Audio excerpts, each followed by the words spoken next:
lupakan saja masa lalu, nikmati saja hari ini, serahkan saja masa depan kepada Tuhan. Dengan sebab engkau selalu meratapi masa lalu dan menakuti masa depan, engkau kehilangan kenikmatan hari ini. Carilah, larilah yang kencang, wahai kekasihku. Jangan sering menoleh ke belakang, nanti engkau akan tertinggal. Kijang itu larinya lebih kencang dari macan, tetapi akhirnya tertangkap juga karena kijang terlalu sering menoleh ke belakang.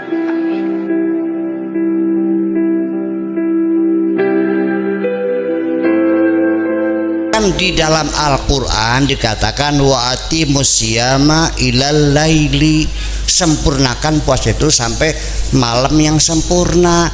Kalau itu mah namanya huruf. Ya ini mah silakan, mau ikut bersama-sama juga silakan. Ya kita lagi mencoba meningkatkan kualitas hidup kita ini. Jangan beranggapan bahwa temuan orang zaman dahulu sudah pasti benar. Betul nggak? Mereka manusia bukan? Mungkin salah nggak? Mungkin. Yuk kita nanya sekarang.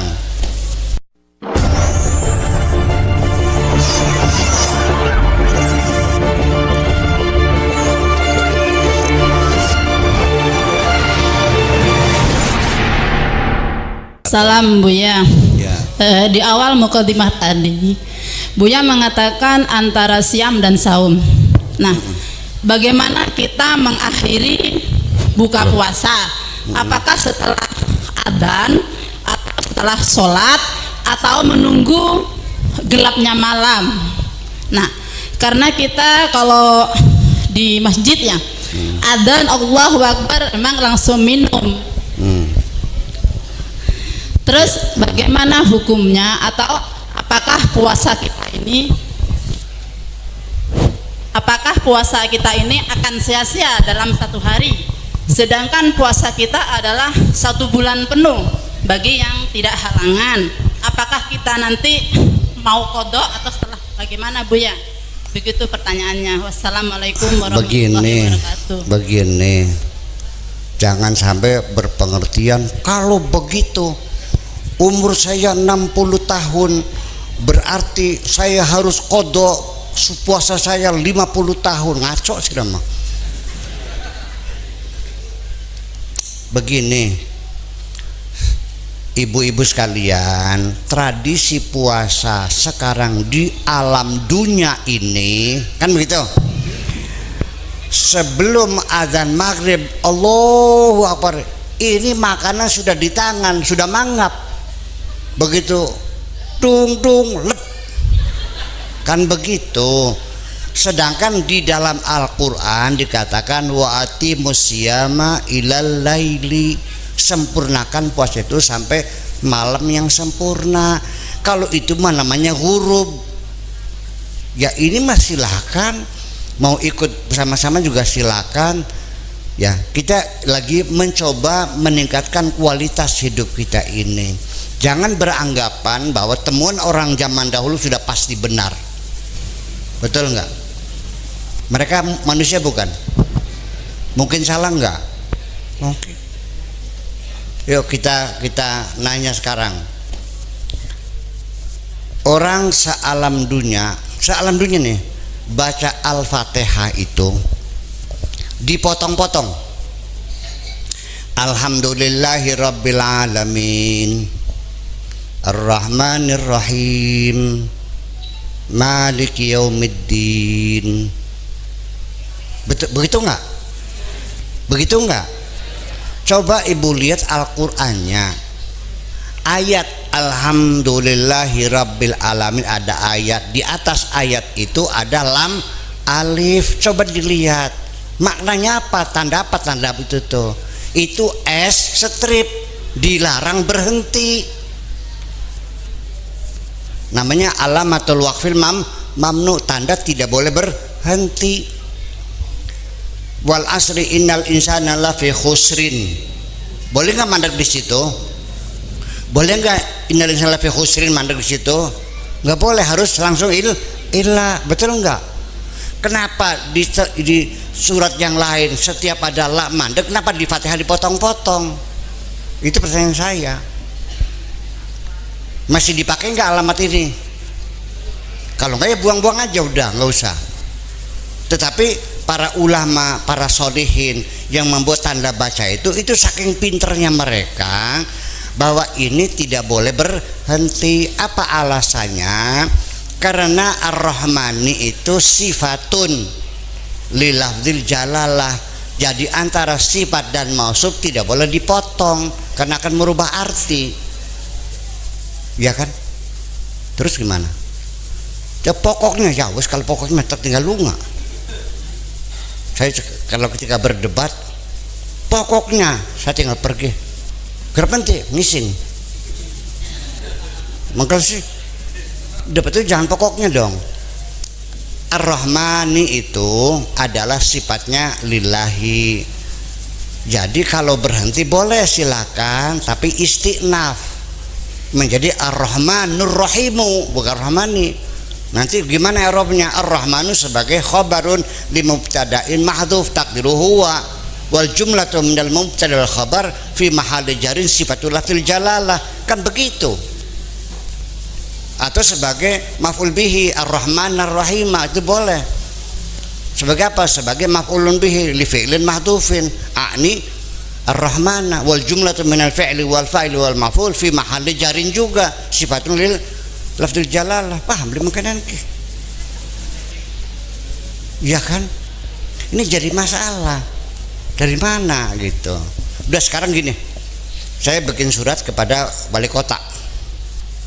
Siapa namanya? Pak Aziz.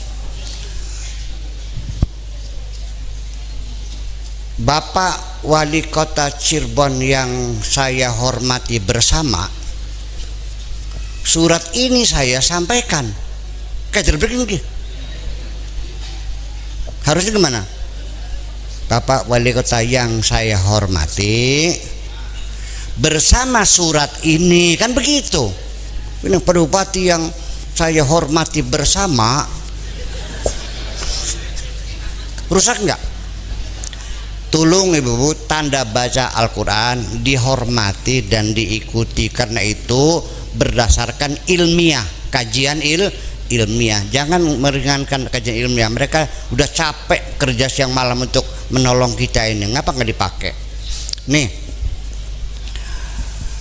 jadi artinya bahwa ketika kita baca ya wailana mambatsana min marqadina hadza, boleh nggak begitu?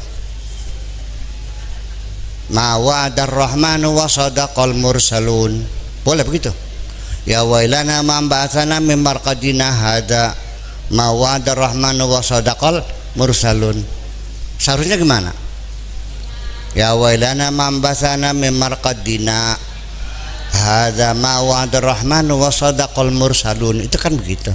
Kenapa?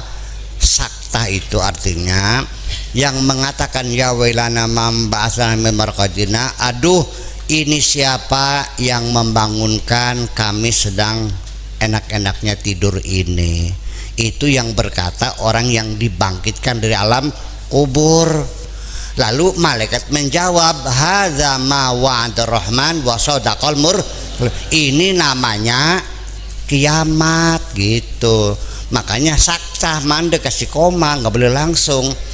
Kalau dibaca langsung merubah makna. Ya wailana mambatsana min marqadina hadza, siapa gerangan yang membangunkan tidur kami ini. Tidur kami ini. Ma wa'adar rahman, Allah tidak berjanji. Lalah. Kasih balong enggak? Itu maknanya. Jadi kalau tidak dihormati gimana? Bapak-bapak dan ibu sekalian, ini kita jujur saja.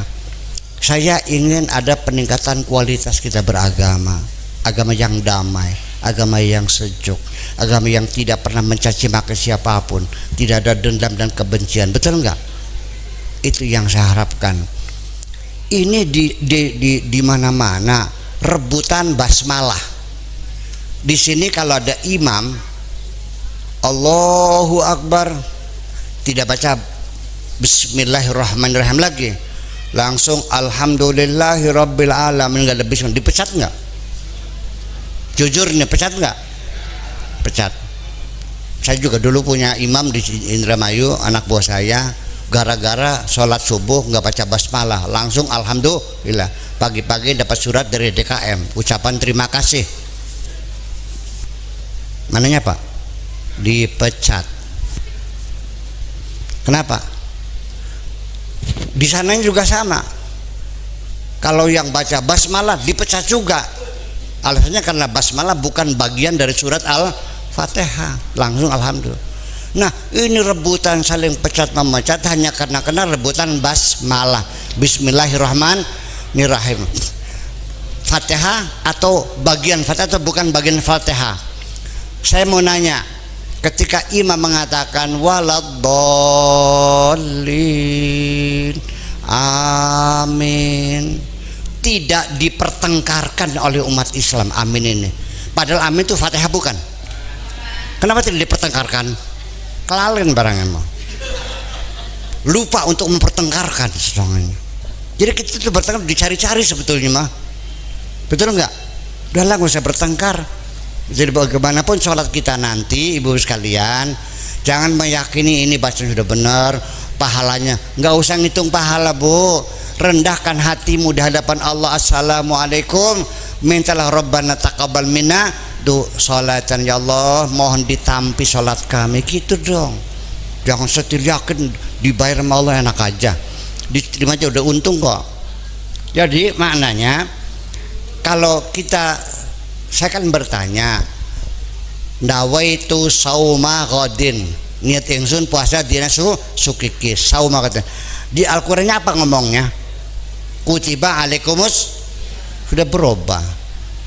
Kalau saum itu ini nazartu lirrahmani sauma falan ukallima liyoma insya, hari ini aku puasa tidak ngomong sama orang, berarti nggak ngomong sama kan. Kalau siam itu puasa. Di Al-Qur'annya wa atimus siyama ilal laili, sempurnakan puasamu sampai malam, artinya jangan begitu matahari selep langsung makan. Dia ditinggal sholat maghrib dulu juga bisa, ya kan gitu. Nah kalau sudah betul-betul udah gelap, nah baru kita makan. Itu kalau mau, betul nggak? Yang penting jangan bertengkar, betul jangan, betul nggak? Jadi jangan beranggapan bahwa menurut biasa kalau kita harus mengkodok semua puasa kita, ya bukan begitu maksudnya. Illa maqad salfa, yang sudah ya sudah, sesuatu yang sudah lewat itu nggak ada masalah, sudah selesai. Suami istri agamanya lain lah ya, masuk Islam, perlu dikawinkan lagi nggak? Tuh perlu kan? Berarti anaknya anak apa itu? Anak jada semua gitu? Ngaco sih nama. Ya sudah, kita mengakui ya hukum syariat mereka, kawinnya sah, sudah selesai. Masa dikawinkan lagi? Ini mesti kita jelaskan begitu biar pahamin soalnya. Kawin kan dulu dengan syariatnya, agamanya kan begitu ya. Dalam berarti kita mengakui. Terus sebelum masuk Islam biasa makan babi, harus bertobat karena Anda pernah makan. Dulu kan agamanya lain. Tobat itu kalau kamu sudah masuk Islam terus makan babi baru bertobat. Kalau agamanya enggak perlu dong, yang tidak dosa bagi agama mereka. Di sini persoalannya kita jadi sangat gawat sekali ya ibu sekalian. Jadi maksud saya, kalau seandainya nanti bulan puasa kita masih tetap nawaitu shauma qadir, ya mangga boleh Pak. Terus tong leg gitu, mangga silakan, nggak ada masalah kok ya. Cuman saya ingin menjelaskan bahwa ternyata kajian fikih Islam ini jujur ya telah bergeser, yang tadinya dari Al-Quran beralih kepada Al-Hadis. Itu saja persoalannya ya. Nah ini memang panjang sekali ceritanya, tapi tetap kita hormati. Saya juga bermazhab Syafi'i, ibu gelembusung kimkiu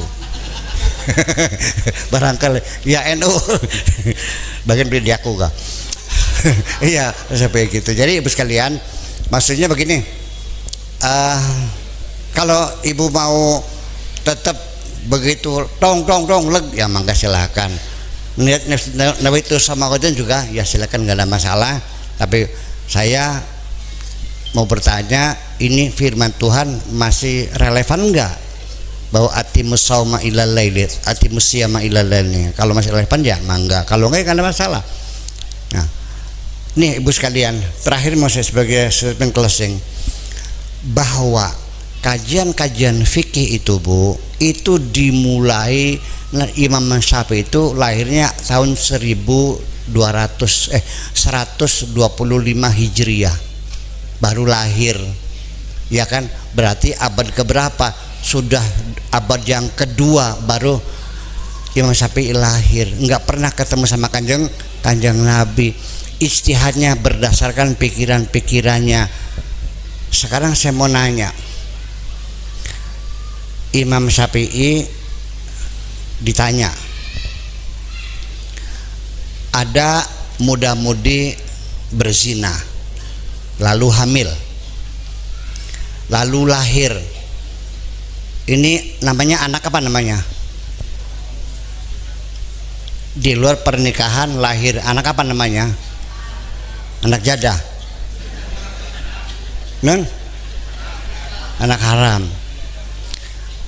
Anaknya bukan? Ibunya ya, kalau bapaknya bukan kan? Kalau nyenggol butuhnya batal enggak? Oleh karena itu kata Imam Syafi'i, anak jadah boleh dikawin. Saya nggak ngerti. Hidungnya sama, matanya sama, isin belin dengak delengreinya ki. Nah itu kajian fikih seperti itu, seperti itu. Dan kajian fikih ini tidak pernah disempurnakan, dikirain sudah sempurna. Ibu-ibu sekalian, saya mohon maaf, science and technology setiap saat dari generasi ke generasi berikutnya selalu disempurnakan. Boleh nggak? Ford dulu bikin mobil model T, itu setirnya di tengah, berkonya satu di depan, inget nggak? Peleknya pakai ruji ya, klaksonnya dipejet, tetot tetot tetot gitu. Belum ada wiper, disempurnakan ditambah wiper,